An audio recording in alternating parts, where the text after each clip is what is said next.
Halo Shalom, hari ini kita ketemu lagi. Ya, kita bersyukur Tuhan memberikan kesehatan, kekuatan atas kita. Apapun yang saat ini kita hadapi, ya, apapun yang saat ini kita alami, percayalah Tuhan izinkan semuanya itu untuk kebaikan kita. Ya, Tuhan izinkan semua itu untuk kebaikan kita.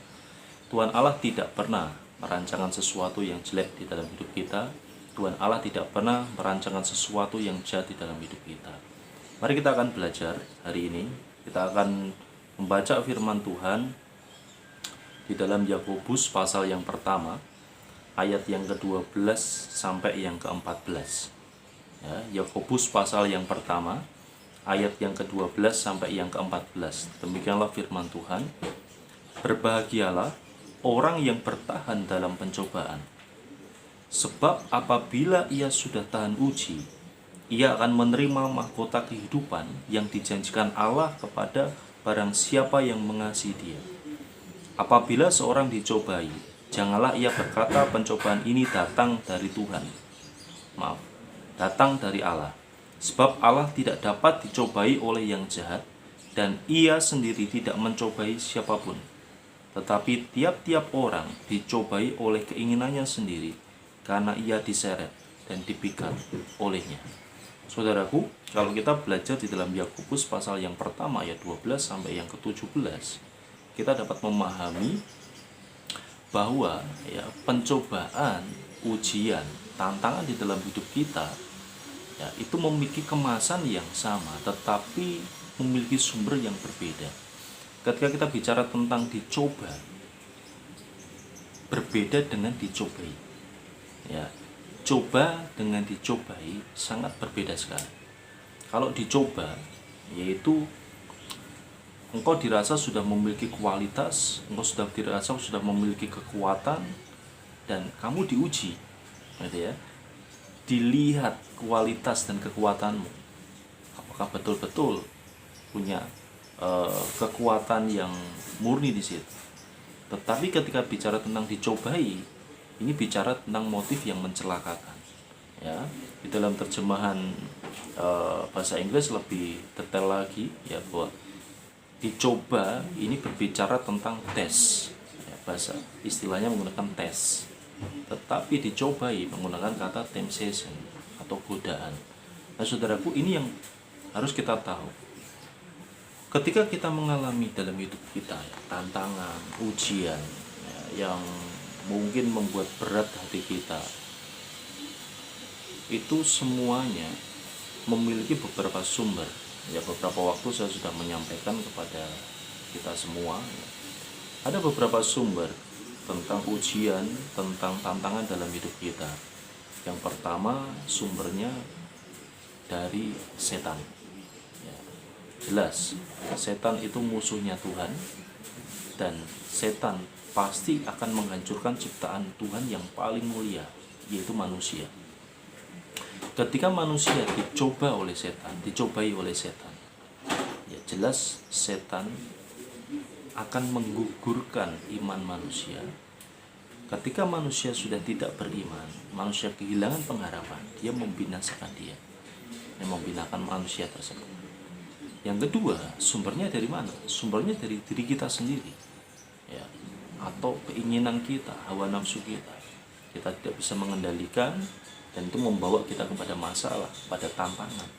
Ya, maka ada orang yang padahal sudah ganteng, sudah kaya, ya, tapi karena dia tidak bisa meraih keinginannya, dia akhirnya bunuh diri dan sebagainya. Nah, rekan-rekan, ini sumbernya dari mana? Dari keinginan. Ya. Yang ketiga, sumbernya dari mana? Dari alam. Ya, memang naturalnya, memang alamiahnya ya, terjadi masalah ya, misal contoh COVID seperti ini ya, karena manusia kurang disiplin dalam kebersihan, manusia kurang disiplin dalam menjaga kesehatan, maka muncullah COVID, muncullah virus ini ya. Mungkin rekan-rekan berpikir, loh, virus ini kan dicipta Tuhan. Menurut pandangan saya, Tuhan tidak pernah menciptakan sesuatu yang jahat. Tuhan tidak pernah menciptakan sesuatu yang membinasakan. Ya. COVID ada karena dosa. Dosa membuat banyak hal bermutasi. Sesuatu yang baik menjadi rusak, sesuatu yang rusak menjadi jahat dan menghancurkan. Nah, COVID termasuk di dalam hasil dari kerusakan ini. Ya, alam kita sudah melebur. Ya, ketika manusia jatuh dalam dosa, alam kita sudah rusak. Nah, karena alam semesta ini kita bisa menghadapi masalah, tantangan, ya, alam maupun naturnya. Ya, konsekuensi logis. Nah, selanjutnya yang keempat, sumbernya yaitu Tuhan. Ya. Loh, tadi dikatakan Tuhan tidak mungkin memberikan sesuatu yang jahat, ya. Tuhan tidak mungkin memberikan sesuatu yang tidak baik bagi kita. Tuhan bukan memberikan, tetapi Tuhan mengizinkan. Ya, tadi kita sudah belajar kata dicobai dengan dicoba. Ketika kita dicoba, Tuhan bisa pakai hal yang mencobai kita. Bisa. Ya. Tuhan bisa pakai pencobaan untuk pengujian. Tuhan bisa pakai pencobaan untuk menguji iman kita. Nah, sumbernya dari Tuhan. Ya, karena Tuhan mengizinkan itu, Tuhan pasti punya tujuan. Yaitu apa? Memurnikan iman kita. Tidak ada hal yang lain. Yaitu untuk apa? Kemurnian iman kita. Kemurnian iman akan membawa kemurnian karakter. Kemurnian karakter akan membawa kepada kemurnian paradigma pikir. Kemurnian paradigma pikir akan membawa kepada tingkah laku manusia, perilaku manusia. Nah, disinilah produktivitas berbeda, ya, antara orang yang melakukan dengan paradigma yang benar dengan orang yang melakukan dengan paradigma yang alamiah karena dosa tadi. Ya, produksinya akan berbeda. Nah, Tuhan rindu, Tuhan membersihkan akarnya, yaitu apa? Iman. Tuhan rindu, Tuhan membersihkan kualitas dan membenarkan kualitas hidup kita, yaitu apa? Iman kita. Nah, rekan-rekan, ketika kita belajar tadi, pencobaan yang Tuhan pakai untuk kemurnian iman kita, pencobaan yang kita pakai, ya, untuk membangkitkan, untuk membangun kualitas diri kita. Nah, firman Tuhan tadi sudah mengatakan, sebab apabila ia sudah tahan uji, ya, ia akan menerima mahkota kehidupan yang dijanjikan Allah. Sebab apabila ia sudah tahan uji, berarti apa? Ada satu hasil dari ujian yang Tuhan izinkan dialami manusia, yaitu apa? Iman yang tahan uji, iman yang murni, iman yang original. Itu tujuan Allah, yaitu untuk membersihkan iman kita. Ya, seringkali kita mendengar seorang yang sedang membersihkan emas, dia akan terus menembak sampai apa? Sampai melihat mukanya sendiri, ya, di leburan emas itu membuktikan emas itu murni dan material yang tercampur itu terlepas dari emas itu. Saudaraku, mari saat ini relakan diri untuk kita diuji, relakan diri untuk kita dibersihkan oleh Allah melalui kesulitan-kesulitan. Dan melalui kesulitan-kesulitan itu kita mengerti firman, kita mengerti tangan Allah bekerja. Sering kita sebut mujizat. Nah, saudaraku, kembali lagi melalui Yakobus 1 ayat 12-14 ada pelajaran penting bagi kita. Yang pertama, bahwa Allah tidak pernah mencobai siapapun. Ini pelajaran yang pertama. Allah tidak pernah mencobai siapapun. Maka ketika engkau mengalami kesulitan, berhentilah berprasangka Tuhan sedang mencilakaimu. Berhentilah berprasangka.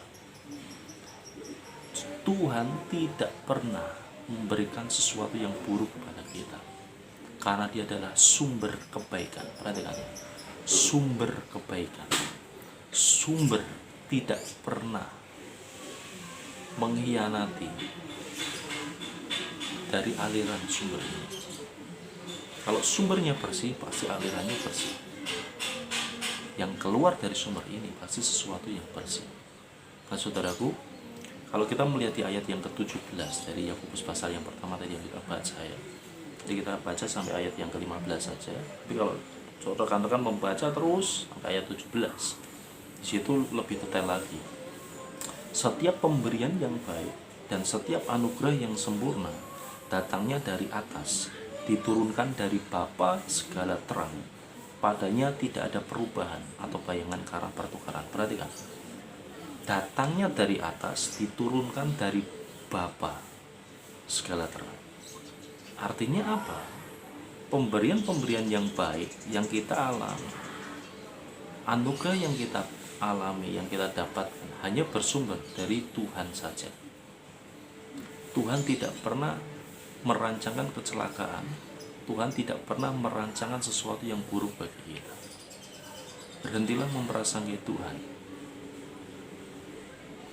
dan pandanglah Tuhan, Tuhan yang memelihara dirimu dari setiap cobaan-cobaan yang iblis berikan, yang iblis nyatakan di dalam hidup saudaraku. Yang kedua, dari Yakobus 1 ayat 12 sampai 14, kita dapat melihat bahwa Allah menggunakan pencobaan untuk menguji kita. Ya, pelajaran yang pertama, Allah tidak pernah mencobai siapapun. Jadi jangan pernah ngomong, ini sumber aku sedang dicobai Tuhan. Oh, Tuhan sedang mencobai aku. Itu sesat. Tidak boleh kita ngomong gitu. Allah sumber kebaikan. Ya. Allah tidak pernah mencobai siapapun dan dia tidak pernah dicobai oleh siapapun. Yang kedua, Allah menggunakan pencobaan untuk menguji kita. Ini tadi yang sudah kita pelajari dari awal. Maka relakanlah dirimu. Ya, relakanlah dirimu. Dan yang ketiga saudaraku, mari miliki sikap yang benar ketika kita menghadapi ujian, pencobaan, tantangan dalam hidup kita. Bagaimana sikap kita? Yang pertama, kembalilah kepada Tuhan. Hanya Tuhan yang mampu memberikan engkau kesanggupan. Tidak ada yang lain. Kembalilah kepada Tuhan. Jika memang ujian itu atau tantangan itu berasal dari dirimu, minta ampunlah di hadapan Tuhan. Jika tantangan itu berasal dari iblis, tolak dalam nama Yesus. Nama Yesus berkuasa. Jika tantangan itu berasal dari alamiah, natural, ya, alami, mintalah hikmat sama Tuhan. Bagaimana untuk menyelesaikan? Nah, saudaraku, melalui video ini kita dapat belajar hal penting bahwa Tuhan memiliki tujuan yang indah dalam hidup. Tantangan-tantangan yang Tuhan izinkan, Tuhan rindukan untuk memurnikan iman. Tuhan rindukan untuk menguatkan mentalitas, ya, atau otot-otot iman kita. Tuhan izinkan yang ketiga untuk kita semakin mahir menjadi manusia yang Tuhan takdirkan menjadi pemenang dalam hidup kita. Mari saat ini, ya, kemenangan akan dapat kita raih ketika kita mengandalkan Tuhan dan ketika kita berjalan di dalam realnya Allah. Tidak ada yang lain. Kiranya video ini dapat memberkati kita semua. Jaga kesehatan, jaga imanmu, tetaplah bersandar kepada Tuhan. Tuhan memberkati kita semua. Amin.